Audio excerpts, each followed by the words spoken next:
Hola, buenos días hermanos, ¿qué tal? Espero que todo vaya muy bien, espero que estéis disfrutando de la cuarentena y no os estéis subiendo por las paredes. Me gustaría que volviéramos otra vez a la serie de Filemón que teníamos, creo que es una buena idea no dejarla de lado y bueno, estábamos teniendo una buena asistencia, una buena participación en los estudios bíblicos y yo creo que no debemos dejar eso de lado. Y la idea es que podáis ver este estudio y podáis comentarlo con la gente de vuestro grupo de apoyo, ¿vale? Así que no es solamente el estudio en sí, sino comentarlo en vuestro grupo de apoyo porque el tema de hoy va a dar de qué hablar. Así que volvemos a Filemón. Estábamos en Filemón del 8 al 14, en esa parte de los versículos. Ya el otro día estuvimos hablando sobre las diferentes partes, los diferentes verbos que son más importantes ahí y las cosas más destacables. Pero hoy quería tocar un tema que está ahí, que no es el principal tema del pasaje, pero que está ahí presente, que es el tema de la autoridad pastoral. Exactamente, aquí tenemos la autoridad pastoral. ¿Por qué vamos a hablar un poco de la autoridad pastoral? Pues mirad, veis Filemón del 8 al 9, dice... Está hablando Pablo a Filemón, reconociendo en los versículos del 4 al 7, reconoce el amor y la fe que tiene hacia todos los santos, el gran sacrificio que hace por ellos, liderándolos, apoyándolos, probablemente en la iglesia de Colosa. Y, y entonces aquí Pablo empieza su argumentación a favor de Onésimo.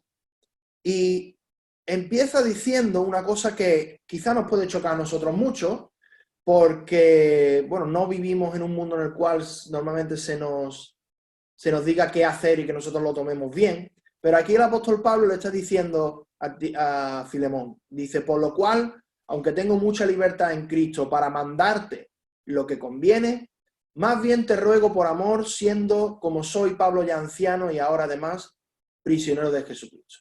Y claro que el apóstol Pablo aquí usa un lenguaje interesante. Yo tengo libertad, dice Pablo, en Cristo para mandarte lo que conviene. Yo tengo la autoridad y tengo la responsabilidad sobre ti para mandarte lo que conviene. Y tú deberías de someterte a eso, ¿no? Y esa es la idea que el apóstol Pablo deja en el versículo 8. Pero también da una vuelta de tuerca, dice, más bien te ruego por amor. Entonces aquí tenemos esta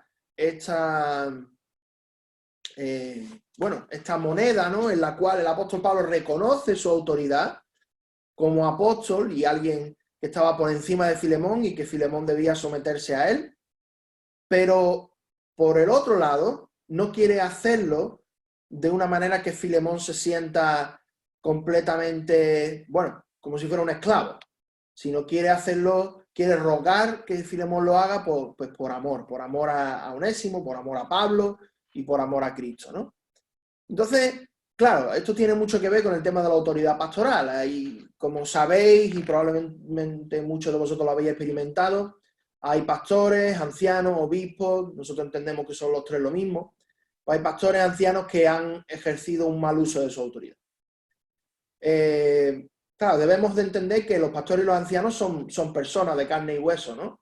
Y no son perfectas y al igual que todos los demás creyentes necesitan amor, misericordia, paciencia y aunque son gente madura, pero no dejan de ser personas que están creciendo y que están creciendo más a la estatura de Cristo. Así que no debemos esperar perfección de los ancianos y de los pastores, pero sí que debemos esperar unas ciertas características que van a impedir el abuso de la autoridad. Y yo quiero que vayamos un poco ahí. Voy a mover esto para acá. Quiero que vayamos un poco ahí, vayamos a los requisitos del obispo en 1 Timoteo 3 del 1 al 7. Fijaros, hay varios requisitos, hay 16 requisitos en este pequeño pasaje. El obispo tiene que ser irreprensible, o sea, el pastor o el anciano tiene que ser irreprensible, es decir, no debe de haber ningún pecado en su vida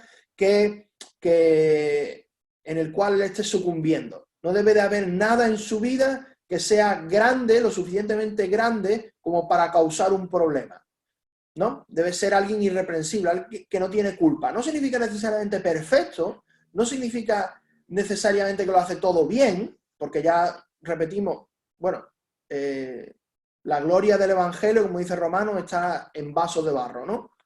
Entonces, irreprensible, alguien que no tiene pecados grandes en su vida, alguien que no tiene como áreas de su vida grandes y en las cuales el Señor no está ahí, sino que, bueno, su vida está rendida al Señor, puede pasar momentos malos, momentos difíciles, momentos un poco más, quizá incluso de rebeldía en alguna situación muy concreta, pero en general el obispo es irreprensible, es alguien que no se le puede señalar con el dedo y decir, mira, tú tienes un problemón aquí y no cualificas para ser un obispo, ¿no?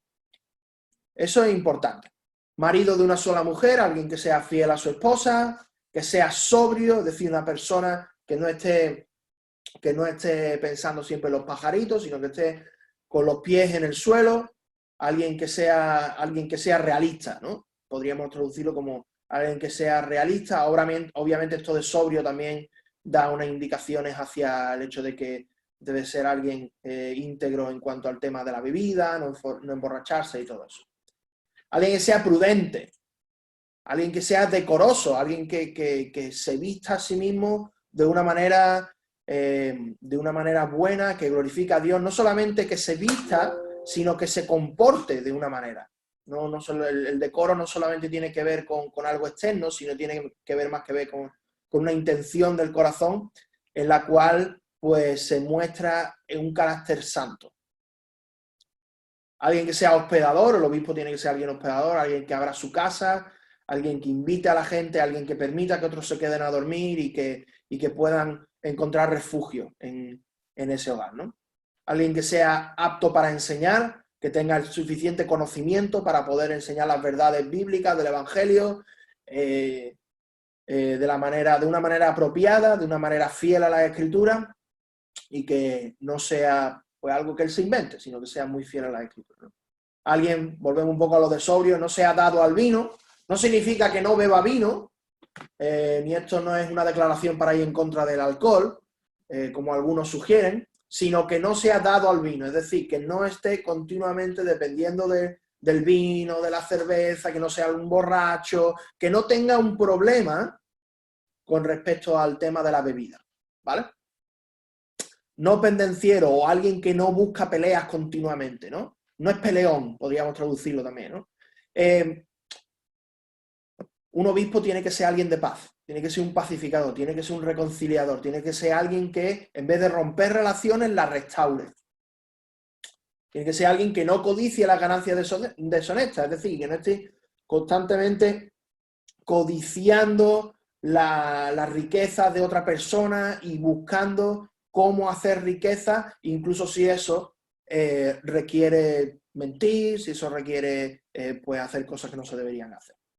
Tiene que ser alguien amable, alguien cariñoso, alguien con quien es fácil de tratar, alguien que no...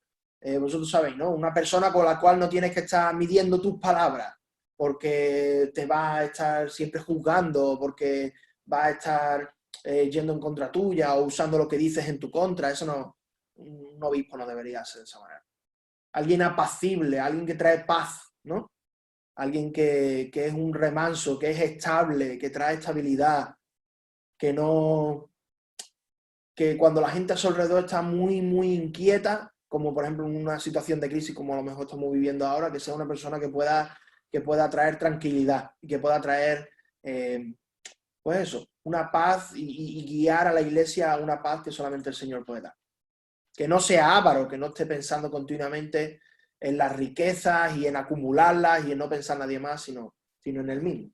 Que gobierne bien su casa, que tenga a su hijo en sujeción, si es que tiene hijos, porque claro, si no gobierna bien su casa, ¿cómo va a gobernar la casa de Dios? ¿No? Es una lógica aplastante. No un neófito significa alguien que es nuevo en la fe, que lleva muy poco tiempo.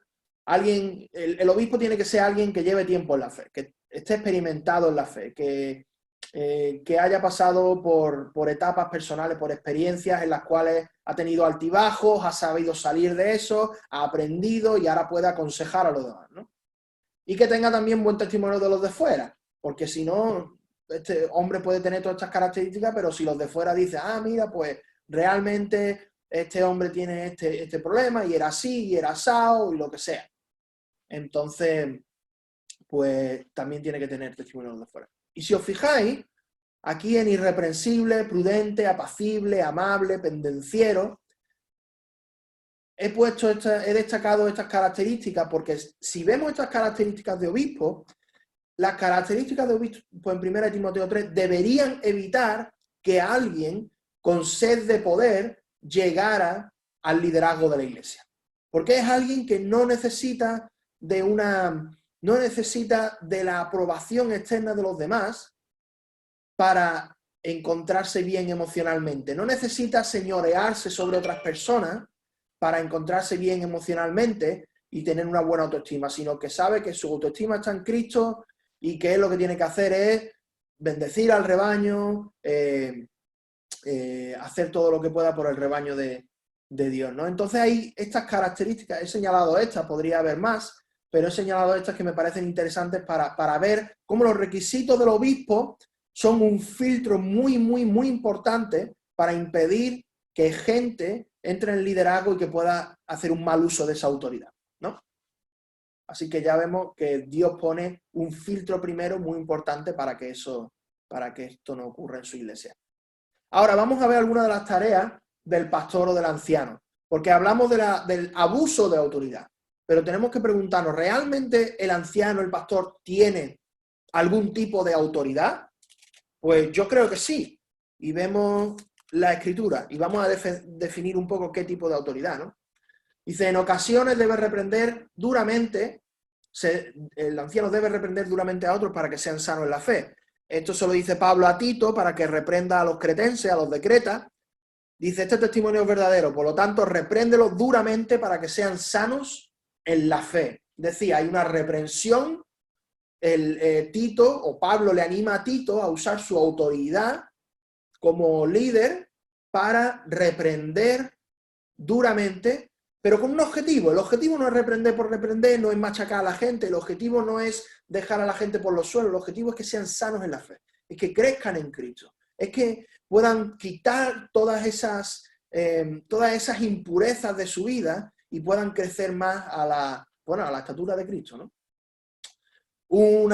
Otra de las tareas del pastor o del anciano está en la misma carta de Tito, debe ser ejemplo en buenas obras y en la enseñanza. Y dice Tito 2:7, presentándote tú en todo como ejemplo de buenas obras, en la enseñanza mostrando integridad, seriedad, palabra sana e irreprochable, de manera que el adversario se avergüence y no tenga nada malo que decir de vosotros. Así que el anciano, el pastor, debe ser un ejemplo tanto en lo que hace como en lo que enseña, y que sepa que la palabra de Dios, como dice aquí, en la enseñanza mostrando integridad, seriedad, que sea una palabra sana, que traiga sanidad, que traiga bendición, que traiga plenitud, y que sea una palabra irreprochable, es decir, que esté realmente bien enfocada en las escrituras.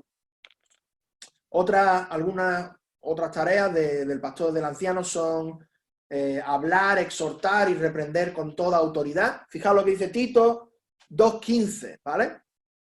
Este es el apóstol Pablo diciéndole a Tito qué es lo que tiene que hacer y cómo debe tratar a los cretenses. Y le dice, esto habla y exhorta, es decir, reprende, amonesta, di lo que está mal, y reprende con toda autoridad. Nadie te menosprecie. Fijaros que aquí está hablando de la autoridad que Tito debía ejercer sobre los cretenses y que nadie debía menospreciar a Tito fuera porque fuera quizás más joven o quizás de otro lugar, que no era autóctono de Creta, así que quizás de otro sitio, no sé, cualquier excusa que nos pongamos. Pero si alguien cumple los requisitos de anciano, el Señor ha puesto a gente ahí para que sean líderes, para que guíen la iglesia, esas personas tienen autoridad para exhortar, para reprender y para llevar la obra de Dios a cabo de una buena manera, ¿no? Y como estamos viendo, veis que la autoridad, como hemos visto en Tito 1:13, veis que la autoridad no es para enorgullecerse uno, para enseñorearse uno, sino para llevar a la gente a Cristo, para que sean sanos en la fe, ¿no? Eso es algo que a mí me parece clave. A mí me parece muy importante.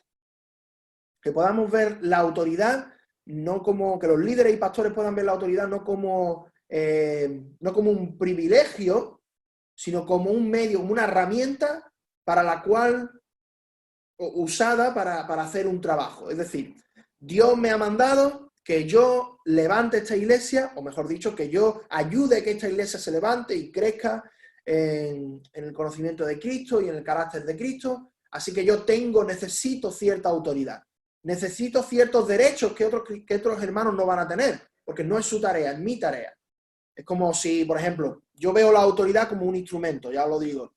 Es como si os dicen, bueno, tenemos que construir un edificio y no tienen ninguno de los materiales para construir el edificio. Y tú dices, bueno, necesitamos los materiales, yo no trabajo mucho en esas cosas, no sé mucho cómo va, pero necesitamos todos los materiales para hacer el edificio. Si eres arquitecto, pues necesitas un ordenador muy bueno para que el programa de diseño cargue y todas esas cosas. Entonces, necesitas herramientas para poder llevar a cabo tu trabajo. Y yo veo la autoridad como una herramienta, simplemente. La autoridad es una herramienta usada para el trabajo que tienen los pastores y ancianos, que es llevar a la gente a Cristo, enseñarla, exhortarla y que sean sanos en la fe.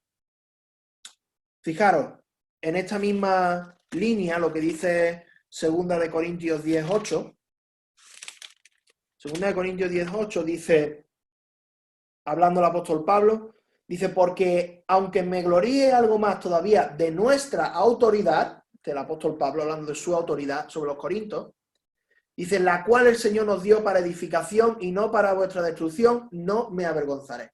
Fijaos, la misma línea, ¿no? El apóstol Pablo teniendo autoridad, la cual el Señor se la da. Es una autoridad delegada por Dios. Dios se la ha dado a aquellos que son líderes en la iglesia.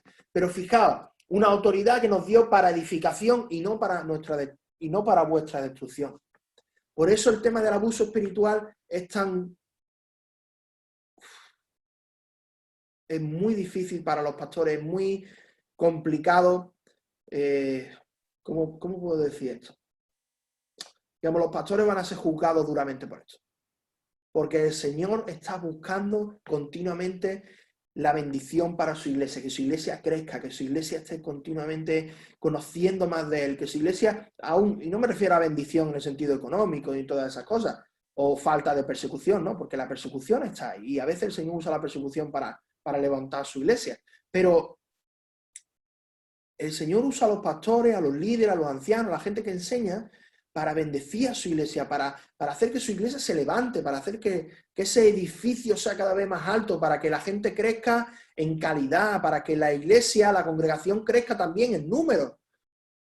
Y el Señor delega esa autoridad en los pastores y en los ancianos. Y tenemos que tener muy claro, aquellos que estamos en alguna posición de liderazgo, que nuestra posición, nuestra autoridad es un servicio que nosotros hacemos para la edificación de los demás. Por eso somos ministros. Ministros son aquellos que sirven. Y los que sirven para un propósito definido. ¿Cuál es el propósito en este caso? Que la gente crezca cada vez más a la estatura de Cristo, que sepa qué es lo que tiene que hacer, que conozca la palabra, que esté más cerca del Señor y que pueda alcanzar a otros. Y yo creo que este concepto, hermano, es clave, que la autoridad es para edificación.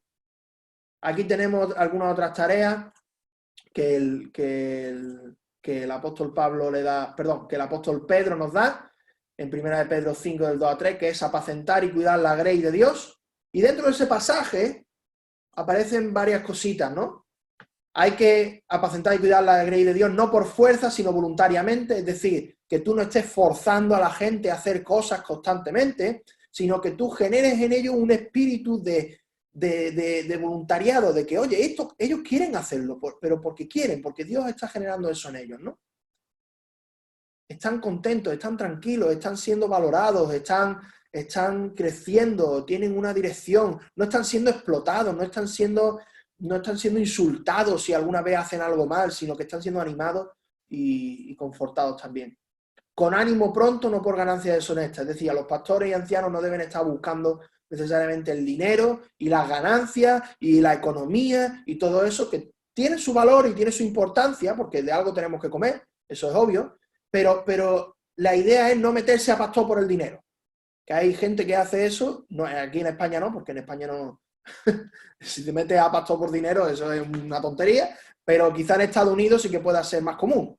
Entonces, cuidar y apacentar la grey del Señor no por dinero, sino por realmente por bendecirlo, por glorificar al Señor a través del servicio en la iglesia. Y aquí muy importante, siendo ejemplos y no señores. No debemos señorearnos de la gente, de la congregación, sino debemos ser ejemplos para ellos. Tenemos autoridad, tenemos liderazgo, tenemos ciertos derechos, o mejor, ciertas cosas que otros hermanos en la congregación no tienen. Tenemos una autoridad que obviamente todo el mundo no tiene, pero no debemos hacer mal uso de esa autoridad, sino ser ejemplos para la iglesia. Y ahora os voy a enseñar algunos otros versículos donde se habla de que debemos también enseñar, presidir, amonestar y predicar. Fijaros, la relación entre los pastores y la iglesia. Fijaos aquí, varios versículos. Acabamos de ver qué es lo que tienen que hacer los pastores, pero claro, ¿cómo se relaciona eso con cómo debe responder la iglesia ante eso? Pues fijaros, os rogamos, hermanos, que reconozcáis, el apóstol Pablo hablando a los tesalonicenses, que reconozcáis a los que trabajan entre vosotros y os presiden en el Señor y os amonestan, y que los tengáis en mucha estima y amor por causa de su obra. Fijaros, lo que está subrayado es lo que la iglesia tiene que hacer, y lo que está hecho en negrita son las cosas que los ancianos y pastores están haciendo. Así que los hermanos tienen que reconocer y tener en mucha estima, mientras que los pastores están trabajando, están presidiendo, están amonestando y están haciendo la obra del Señor. ¿Vale? Entonces, la iglesia debe reconocer, debe tenerlos en estima, debe honrarlos, debe de darle la salida para que ellos puedan hacer su trabajo bien, para que ellos puedan presidir en el Señor y amonestar en condiciones. Reconocerlo, que cuando un pastor te venga a amonestar, tú no digas, ah, bueno, tú qué sabes y pasas de él, sino, oye, reconócelo, ¿no? Es alguien que está trabajando por ti, por tu beneficio, está presidiendo y reconócelo, tenlo en mucha estima. Tened paz entre vosotros. Fijaos la importancia de esto, ¿no? Tened paz entre vosotros. Todo esto para que podamos tener paz en la iglesia y en la congregación. Los ancianos que gobiernan bien, 1 Timoteo 5:17, sean tenidos por doble honor, por dignos de doble honor, mayormente los que trabajan en predicar y en enseñar. Así que ya veis, aquí personas que gobiernan, o los ancianos que están gobernando la iglesia, que están trabajando en la iglesia, están predicando, están enseñando. Hay gente que dice que ser pastor y todo eso no es trabajo, ¿no? Pero aquí la Biblia, pues, justamente dice lo contrario y usa esta palabra que quita ese mal concepto. El pastorado es trabajo. Trabajo emocional, físico en muchos casos y sobre todo espiritual, ¿no? Y fijaros que aquí está diciendo que si un anciano gobierna bien, está trabajando bien, predicando, enseñando, que sea digno de doble honor, no solamente de honra, sino también podéis ver en 1 Timoteo, en el versículo siguiente, 1 Timoteo 5:18, que el doble honor significa la honra, el respeto, pero también significa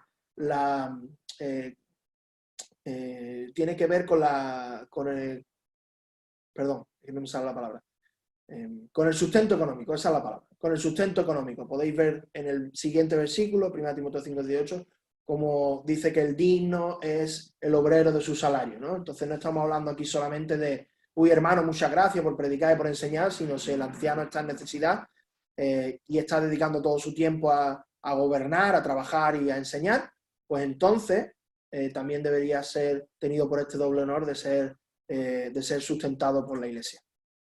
Fijaros, también en Hebreos 13:7, acordaos de vuestros pastores que os hablaron la palabra de Dios. Ya, otra vez, enseñar y predicar, los pastores. Considerad cuál haya sido el resultado de su conducta, es decir, su ejemplo, y vosotros imitad su fe.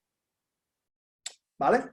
Y el último que me parece muy importante, obedeced a vuestros pastores y sujetaos a ellos, porque ellos velan por vuestras almas como quienes han de dar cuenta para que lo hagan con alegría y no quejándose, porque esto no es provechoso. Fijaros, aquí este versículo puede ser un poco puede ser un poco, digamos, controversial porque dice obedeced y sujetaos. Está usando una terminología un poco difícil, ¿no? Pero fijaos lo que hacen los pastores, ellos velan por vuestras almas. Como los pastores tienen que dar cuenta por la gente a la cual cuidan. Y los pastores deben de hacer, lo que dice la Biblia, que deben hacer esto con alegría, no quejándose, porque no es provechoso para la obra del Señor. Y yo, hermanos, os tengo que dar las gracias, de verdad. No es parte del estudio, pero desde el fondo de mi corazón os doy gracias porque yo, como pastor de la iglesia, estoy contento. Yo trabajo con alegría. Yo siento el respeto de los hermanos, siento el apoyo de los hermanos, siento el cariño, incluso siento la obediencia y la sujeción, de verdad. Yo a veces me quedo, no sé, un poco flipando de que yo sea uno de los más jóvenes, de los adultos más jóvenes en la iglesia, y casi toda la gente a la que pastoreo tiene más edad que yo y muchos de ellos más experiencia, pero aún así soy lo suficientemente maduro en la gran mayoría de la iglesia de obedecer, de sujetaros y de poder dejar paso a aquellas decisiones que tomamos en el consejo. Y yo creo que eso os honra, hermano, eso de verdad os honra, y yo quería decíroslo y yo glorifico al Señor por eso, porque yo estoy trabajando con alegría, de verdad, estoy contento. Hay momentos más difíciles, más fáciles, hay situaciones más complejas, menos complejas, pero yo lo hago con alegría, de verdad. Y yo creo que eso es bueno de reconocer. Pero fijaros, volvamos al tema de obedecer y sujetarnos a los pastores, ¿vale? Quiero que vayamos a la palabra obedecer. ¿De verdad hay que obedecer? Pues fijaros, lo que dice aquí es que obedecer es la palabra peis en griego, que es muy amplia y significa ser persuadido por alguien, confiar en alguien, depender de alguien, y conlleva la idea de obedecer porque confías en esa persona. Impulsa a tener una relación de confianza, pero todavía llama a la gente a ser persuadida por sus líderes. Entonces, una obediencia, pero una obediencia que depende de una relación de confianza. Una obediencia en la cual el creyente en la iglesia está persuadido de que su pastor, de que su líder está buscando su bienestar, de que está buscando su bendición, está buscando que crezca en Cristo, está buscando que conozca más de Cristo. Y el líder se toma en serio que no se enseñorea de la iglesia, sino que quiere ser un ejemplo, quiere predicar bien, quiere dar su vida por las ovejas, como el Señor la dio por nosotros. Entonces, en esa relación, cuando el pastor lo hace bien, y cuando el hermano que está en la congregación lo hace bien, y hay esa relación de confianza, entonces la obediencia en este sentido, esta persuasión, se da de una manera buenísima. Y tenemos lo que dice 1 Tesalonicenses 5, ¿no? Tenemos paz entre nosotros. Y fijaos la palabra sujetarse, en el griego upeik, que solo ocurre aquí en el Nuevo Testamento y significa someterse o ceder. Y me gusta mucho la imagen que pone aquí, retirarse de un asiento para que otro se siente, ¿no? Esa palabra sujetarse, someterse, se puede traducir de la manera en la que, bueno, tú tienes tu sitio, tú tienes tus opiniones, tú tienes tus cosas, y en la iglesia, como estamos todos y como somos mucha gente, pues la opinión de uno no puede prevalecer sobre la de las demás. Entonces, creo que esta imagen es buenísima. Es como decir, hermano, que tú eres pastor y líder, yo reconozco que estás trabajando en el Señor, estás predicando en el Señor, llevas una vida ejemplar, quizá no perfecta, pero ejemplar, y estás por nosotros, estás queriendo que nosotros crezcamos y que nosotros conozcamos más al Señor. Así que en los asuntos de iglesia, en los asuntos de fe, yo que tengo mi asiento, tengo mi posición, tengo mis ideas y todo eso, yo te cedo mi asiento para que tú te pongas ahí y tomes una decisión por nosotros, y tomes una decisión por mí. Esto no es pasotismo, esto no habla de pasotismo, esto habla de ceder en amor, ceder en obediencia en fe también, el ser persuadido por alguien, ¿no? Entonces, esta idea de retirarse de tu asiento para dejárselo a otro, me gusta mucho, una idea que me gusta bastante. Y yo creo que la conclusión es clara, ¿no? Los pastores tienen una autoridad que la tienen que ejercer en nombre del Señor, pero con mucha sabiduría, con mucho tiento, siendo ejemplos de la Grey, sabiendo que ellos son solamente un medio para que conozcan al pastor de los pastores, que es Cristo, que nosotros los pastores tenemos que dar cuenta, Y también los hermanos en la congregación, ¿no? Que sepan ceder, que sepan ser persuadidos, que sepan ser hermanos que maduros, en los cuales obedecen a su palabra, aunque a veces quizás pueda ser en este sentido un poco compleja, como hemos hablado del caso de obedecer y someterse. Pero yo creo que, y ya os digo, hablando un poco de nuestra iglesia, yo creo que en nuestra iglesia este tema lo tenemos bastante bien. Yo de verdad me siento muy honrado, me siento muy contento. Yo creo que en general, con lo que hablo con vosotros estáis bastante contentos, sentís que realmente percibís que estamos intentando cuidar de vosotros, que estamos intentando hacer las cosas para vuestro bien, para vuestro crecimiento. Y yo creo que seguir en esta línea es lo que el Señor quiere. No me he parado mucho hoy a presentar malos ejemplos de pastores que le han dicho a gente de que no, tú tienes que estudiar esto, tú tienes que casarte con tal persona. A mí eso me parece una falta, un abuso de autoridad enorme. Un pastor no le dice a alguien lo que tiene que hacer necesariamente en asuntos que no son de fe, como, bueno, tú tienes que estudiar esta carrera o tú tienes que casarte con esta persona, sino más bien lo guía, más bien lo acompaña, más bien le dice, oye, mira, esto no, esto sí, esto está mejor, pero no te metas por ahí porque eso es un camino malo, ¿no?